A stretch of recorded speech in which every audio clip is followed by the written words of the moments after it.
Next up, let's talk about the amazing antioxidant properties of sage. Wow. Okay, so sage is a really, really powerful antioxidant, and so many people use it perhaps in sage tea. It's also used in foods and cooking as well. So sage is associated with, again, improving memory, improving concentration, decreasing your risk of Alzheimer's disease.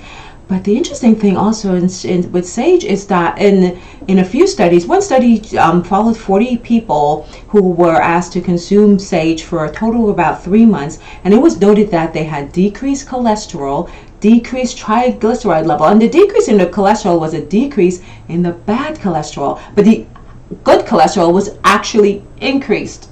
Wow. They had a decrease in blood sugar and decrease in triglycerides, which are fats in the blood, which is usually not that good and can, again, clog the arteries.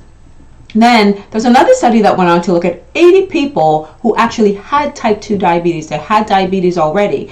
And when they did a study with them looking at after they consumed sage, what happened was they had their 2-hour fasting blood sugar levels were significantly improved over those who did not use the sage. So here we see sage having some really positive, good antioxidant effects and some other effects as well. And again, including it in your cooking. Why? Because you love the pumpkin pies and you love the sweet potato pies and those Christmas cookies are just about everything. So what sage can do is perhaps helps to balance that, while of course we are also practicing moderation as well. So let's talk about parsley. Now I love parsley. To me it doesn't have a particular flavor, but I do like to garnish things with it.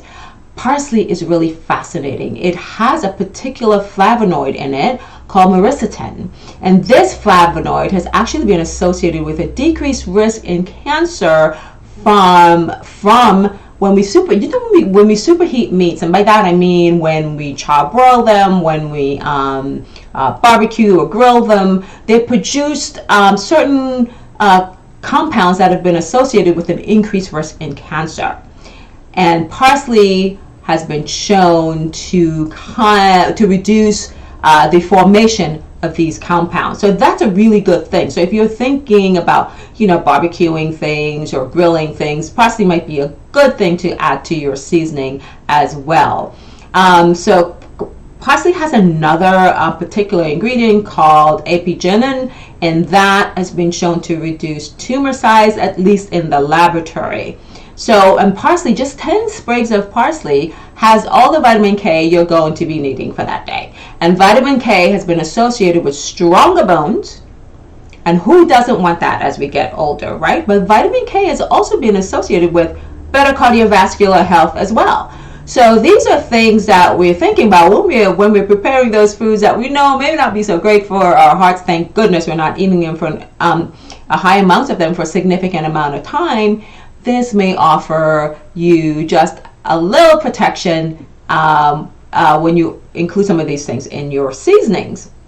So we talked about sage. Now we're going to talk about some of the things that you can possibly include when you're baking goods, and that one of that might be ginger. I love ginger in my muffins. I don't care what anyone says. I love ginger in my muffins. I love a good ginger muffin. Well, ginger, as we know, nausea, it helps with nausea and digestion because it helps the stomach to produce increased amounts of acid that helps with our digestion, and it helps the pancreatic enzymes, the enzymes that helps to digest food from the pancreas. It helps those to act more efficiently, and so it helps to improve our digestion that way. And of course, with colds and flus, a little bit of a ginger tea with honey and lemon soothes the throat, may actually help to improve coughs, and we know it definitely helps us to sweat like crazy and get all of those toxins out while we are sick.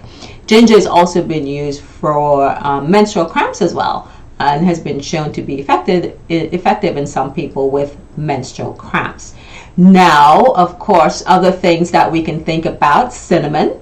Cinnamon helps with our blood sugar levels as well. It may also help with cholesterol, according to some studies. And lemon zest. I love muffins with lemon zest, okay, or baked good with lemon zest. And what lemon zest is primarily, washing the lemon, taking the peel of the lemon, grating the peel of the lemon, and getting the zest from it.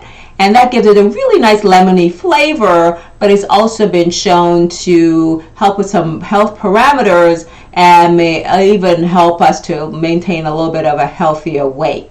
So those are some of the things that we could include in our holiday cooking to help us to stay a little bit healthier during the holidays. Of course, moderation is important as well. Have that Christmas cookie, but perhaps one or two. Make sure that you eat a balanced meal with it. Still, look to include vegetables in your meals as well during this time, because that can be very, very helpful with that. So those are the few herbs that we have discussed. And if you have any questions, please feel free to reach out to me, and I'll be happy to answer them for you. Try the recipe for golden milk and tell me what you think about that. Great anti-inflammatory drink. You're having those little aches and pains. Give that a try and see how that works out for you. So until next time, this is Dr. Udine signing off. Until next time, see you at the Healthy Corner. Bye-bye.